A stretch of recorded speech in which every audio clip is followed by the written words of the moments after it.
Hello မင်္ဂလာပါSerena Beauty vlog ကနေပြန်လည်ကြိုဆိုပါရစေ။ Okay တော်တော်များများမေးထားကြတဲ့ exfoliation ဘယ်လိုလုပ်လဲပေါ့နော်။အခုဆိုတော့တေချာရှင်းပြပေးပါမယ်။ exfoliation ဆိုတာကြတော့ဒီမျက်နှာနာ dead skin တွေကိုဒီမျက်နှာပေါ်မှာရှိတဲ့ skin အသေးတွေကိုဖယ်ရှားပေးတဲ့လို့ပြောတာပေါ့နော်။အခုဆိုတော့ exfoliating ကမျိုးနှစ်စားရှိရဲ။အဲ့ဒါဘာလဲဆိုတော့ chemical exfoliation နဲ့ဒီရဲ့ physical exfoliation ပေါ့နော်။ chemical exfoliation ဆိုတာကြတော့ဒီရဲ့ skincare product တွေပေါ့။ဒီ skincare product တွေကိုတုံးပြီးတော့ကိုယ့်မျက်နှာပေါ်မှာရှိတဲ့ဒီ dead skin cells တွေကိုturn over ဖြစ်ပေးတာကိုchemical exfoliation လို့ခေါ်ရပေါ့နော်။ပြောမယ်ဆိုရင်တော့ဒီမျက်နှာပေါ်မှာရှိတဲ့ dead skin cells တွေကိုတော့ဖယ်ရှားပေးရပေါ့ဒီ skincare products တွေကိုတောင်းပြီးတော့အဲ့ဒါကြောင့် chemical exfoliation ပြီးတော့ physical exfoliation ကဘာလဲဆိုတော့ဒီရဲ့ device or tool စပစ္စည်းတွေတုံးပြီးတော့ဒီစပစ္စည်းတွေတုံးပြီးတော့ဒီမျိုးဒီအပေါ်မှာရှိတဲ့ dead skin မျက်နှာပေါ်မှာရှိတဲ့ skin အသေးတွေကိုဖယ်ရှားပေးတာဆိုရင်အဲ့ဒါကြောင့် physical exfoliation like kind of ဘယ်လိုမျိုးလဲဆို microblading or micro exfoliate တော့နော်အမျိုးဟာတွေဆိုရင်တော့နောက်ထပ်အများရှိတယ်နော်မမှတ်မိလို့အဲ့ဒါကြတော့ physical exfoliation လို့ခေါ်ရပေါ့နော်အဲ့ဒါဆိုတော့ဘာလို့ exfoliating လုပ်ရတာလဲ okay ပထမတစ်ချက်အနေနဲ့ကိုယ့်ရဲ့မျက်နှာကို brighten skin ဖြစ်ချင်လားဟာလား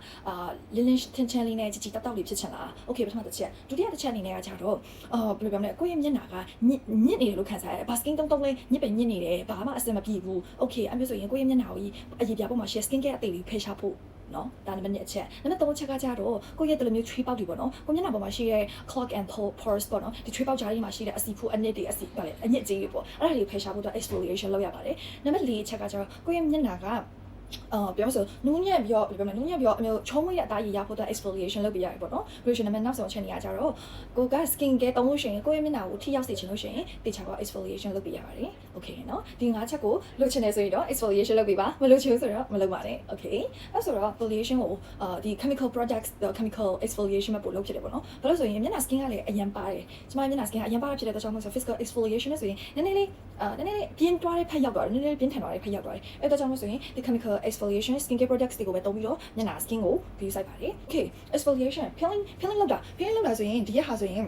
peeling gel ပေါ့နော်ဒါသုံးရတာဆိုလေဒါဝယ်ထားတာလေခုနကရှေ့ရှိမှထင်တယ်လုံးဝမကုန်သေးဘူးဘာလို့ဆိုတော့တပတ်ကို2ကြိမ်လောက်ပဲလုပ်ရတာတပတ်ကို2ကြိမ်တော့မဟုတ်အကယ်လို့ဒီရက်တခြား products တွေတောင်းလို့ရှိရင်ဆိုကျွန်မဆိုရင်2ပတ်ကို1ကြိမ်လောက်ပဲတုံးဖြစ်တယ်တစ်ခါတလေဆို3ပတ်1ကြိမ်တစ်ခါတလေဆိုတစ်လ1ကြိမ်လောက်ပဲတုံးပေးဖြစ်တယ်ဒီကောင်ဆိုရင် तू ကအရင်ကောင်းတယ် तू တခုလေးပဲတုံးလို့ရှိရင်တော့မလေးဒီပေါ်က dust skin cells တွေအကုန်လုံးဖယ်သွားပြီပေါ့နော်တော်တော်လေးကောင်းတဲ့ products ဆိုပြီး peeling လုပ်ပြီးတဲ့ဒီရက် gel ပေါ့နော်ဒီရက်ဟာ fragrance လို့ဖယ်ရလို့ဖယ်ရတယ်မသိဘူးပေါ့နော်ဒါအဆင်ပြေပါတယ်ဒါကတော့လုံးဝcleansing ထဲမှာတော်ကြိုက်နေရပေါ့နော် brand တွေတောင်တော့ပိုကြိုက်နေတယ်ဒီမှာကုန်ပန်းရှောင်ပြချန်နေပါပြတယ်လို့ပြောတယ်တုံးထားဒီဟာဆိုရင်လည်း exfoliation ပဲပေါ့နော် तू က exfoliate လုပ်ပေးရဘလောက်ကောင်းလဲဆိုဒီကောင်ကလေလို့သူ့ကိုတုံးပြီးတော့ဒီတခြား skin care exfoliation products တွေတုံးပေးလိုက်လို့ရှင်ဟိုအထဲတွေချွေးပေါက်တွေကအထက်ဒီပုံမှန်ဆိုကျွန်မဒီကောင် exfoliation day ဆိုရင်ဒီကောင်တုံးနေပြီးလို့ရှင်ဒီဟာတုံးနေဒါတုံးလိုက်တယ်အဲ့ဆိုရင်လုံးဝတော့ဒီအထက်ကနေအကုန်လုံးထွက်လာတယ်ပေါ့နော်ဒီနှစ်ခုတုံးလိုက်တာနဲ့တင်တော့လုံးဝ dead skin cell တွေအကုန်လုံးထွက်လာပြီးကြီးလိုမျိုးထွက်လာပြီးရပေါ့နော်အဲ့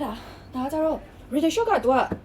micro needling ဆိုတာလေဘယ်လိုပြောရမလဲ။ तू က tools and device တော့မဟုတ်တော့ skincare products ပဲဆိုတော့ chemical တွေထည့်လိုက်ပါတော့။သူ့တုံးလာလေတိတိတတ်တာ skin ကကြည့်ပြီးတော့တောက်လာတော့ခံစားရလိမ့်မယ်။ तू ကပဲ तू တုံးလို့ရှင်တော့ပြောမယ်ဆိုရင်တော့အမျိုးနာတဲ့တံမခံနိုင်တဲ့လူတွေကတော့တုံးဖို့တော့အဆင်မပြေဘူးပေါ့နော်။ exfoliation ကဘယ်လိုလူတွေလုပ်တင်လဲအသားရည်ညံ့နေတဲ့လူတွေ။ဟလာစောစောတော့ပြောစောစောတော့5ချက်ပေါ့နော်။အဲ့5ချက်အတိုင်းဖြစ်ချင်တဲ့လူတွေကတော့ဒီ exfoliation ကိုလုပ်ပေးရဖို့အဆင်ပြေရပေါ့နော်။အဲ့မှာဆို exfoliation ကိုတစ်ပတ်ကိုဘယ်နှကြိမ်လုပ်လဲ။ Okay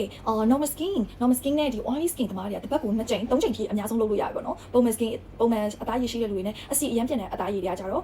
တစ်ပတ်ကို2ကြိမ်ဒါမှမဟုတ်လို့ရှင်3ကြိမ်ထိလုပ်ပြီးလို့ရတယ်။ပုံတခြားအသားရည် combination skin တို့ဒီ dry skin တို့တခြားဒီ sensitive skin တို့ကတစ်ပတ်ကို2ကြိမ်လောက်ပဲလုပ်ပေးရပြီပေါ့နော်။မင်းလိုမျိုးရည်ပြပါတယ်လို့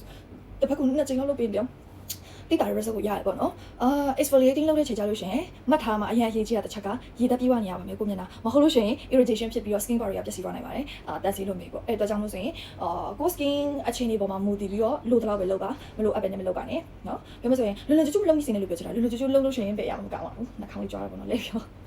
လွယ်လွယ်ကျွတ်ကျွတ်လုပ်လိုက်လို့ရှင်ဆိုပဲအရာမကောင်းဘူးပေါ့နော်အဲ့တော့ကြောင့်လို့ဆိုရင်ကိုကပစ္စည်းတွေကိုဘယ်လိုတောင်းရမလဲဆိုတာ review ကတချို့ review တွေကအမှန်တိုင်းရေးထားပေးလို့ရှိတယ်တချို့ဟာတွေကကိုယ်တိုင်လည်းမတုံးမဲနဲ့ trend နောက်လိုက်ပြီးတော့ review ပေးထားတဲ့ဟာရှိတယ်အဲ့တော့ကြောင့်မလို့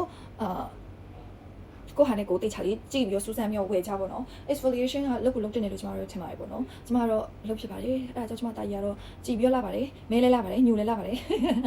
မျက်နှာဝက်ချံပေါက်နေပြီမဲ့တကယ်ပြောမျက်နှာဝက်ချံ break out ဖြစ်နေပြီမဲ့လေ skin ကကိုကလှနေလို့ခံစားရတယ်ပေါ့နော် okay အဲ့ဆိုတော့ဒီနေ့တော့ဒီလောက်ပဲပေါ့နော်စောစောကပြောတဲ့အတိုင်းမှာတစ်ပတ်ကိုဘယ်နှကြိမ်ပဲသုံးရမလဲလေတေချာပြောပြထားပြီးဖြစ်တဲ့အတွက်ကြောင့်လို့တေချာလေးသုံးပြအဆင်ပြေပေါ့နော်ပြီးတော့ exfoliation တွေသုံးလို့ရှိရင်တေချာပေါက် sheet mask ကို hyaluronic acid ပါတဲ့ဟာပေါ့နော်တေချာပေါက်ကပ်ပေးပါရေဓာတ်ဖြည့်ပြီးတဲ့ဟာ as much as you can use as much as you can ပဲပေါ့နော်တန်းနိုင်ကျွန်မရေဓာတ်ဖြည့်ပြီးပစ္စည်းတွေသုံးပြီးပေါ့နော်အဲ့ဒါမှကို skin barrier မပျက်စီးသွားမှာကိုရဲ့ skin က irritation တွေမဖြစ်သွားမှာအဲ့တော့ကြောင့်လို့ဆိုရင်